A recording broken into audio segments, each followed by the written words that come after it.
राजकीय inter college Devalthal के विद्यार्थियों के द्वारा जो सामाजिक विज्ञान से जुड़े हुए बच्चे हैं, अपनी दीवार पत्रिका का नया अंक तैयार किया जा रहा है।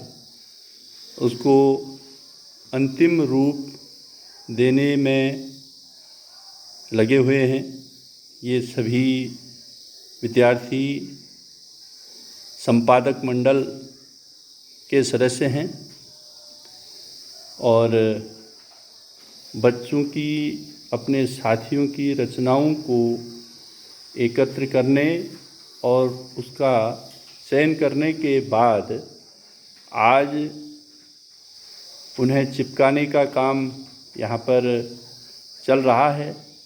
और ये नन्ही कोशिश इस दीवार पत्रिका को नाम दिया गया है और इसका हेडर जो पीले रंग के चार्ट के द्वारा तैयार किया गया है, अभी अभी इसमें चिपकाया गया है। तो यहाँ पर संपादक अंशिता भट्ट भी हैं, जिनसे मैं इस अंक के बारे में जानना चाहूँगा।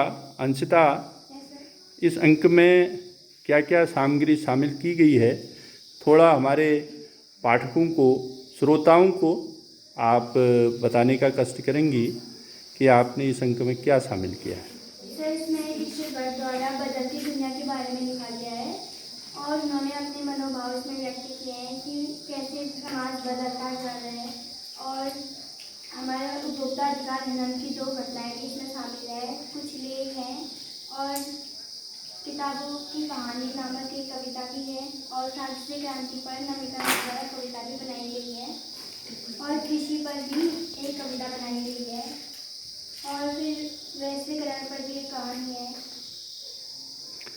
और खेल का महत्व और पुस्तकों का महत्व नामक लेखित है। अंशिता, ये दीवार पत्रिका के अंक आप लोग कितने समयांतराल में निकालते हैं? सर, 15 डेज जी, हमारा 15 डेज से 15 डेज बाद दूसरे बच्चे करेंगे। अच्छा, फिर अलग से हमारी टर्न आएगी 2।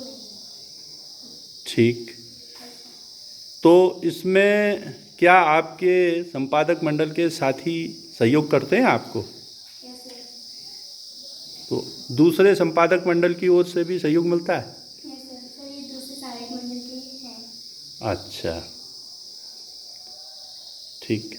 तो आपने इससे पहले भी दीवार पत्रिका को तैयार करने में कोई भूमिका निभाई है या पहली बार ये काम कर रही हैं आप? सर, ये पहली बार है मेरा। अच्छा, क्योंकि आप कक्षा 10 में पढ़ती हैं, तो पिछले वर्ष भी आप इस तरह का कोई काम करने में भागीदार थी? सर, भागीदार नहीं थी, बस दूर से देखा था। अच्छा, क्या कारण रहा? पिछले साल क्यों नहीं हो पाई आप इसमें भागीदार?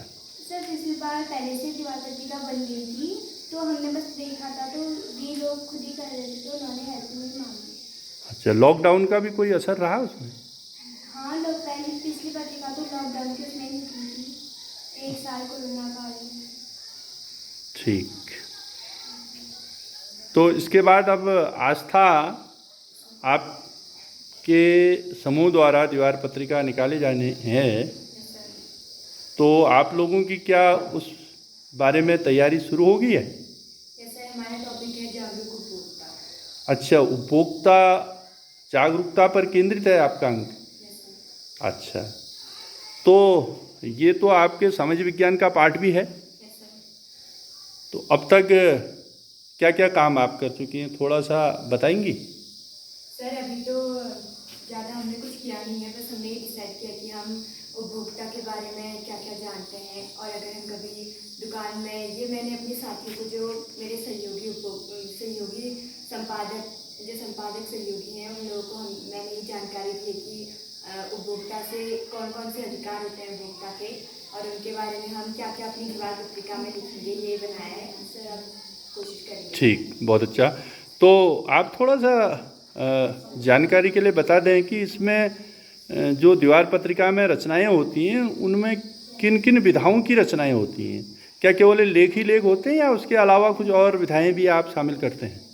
सर उसमें लेख होती हैं, कहानियाँ होती हैं और सब मौलिक होते हैं और उसमें कविताएं होती हैं, उसमें हम अपने विचार लिखते हैं और उसमें हमारे आसपास की चीज़ों के बारे में लेख लिखते हैं और भी जो हमारे जीवन में घटित घटनाएं होती हैं वो सब इसमें सम्मिलित होते हैं। ठीक, तो इस तरह से यहाँ पर दीवार पत्रिका तैयार करने का काम प्रगति पर है और कल इस नए अंक का विमोचन किया जाएगा जो कक्षा 10 के कक्षा में सामाजिक विज्ञान के पीरियड में होना है।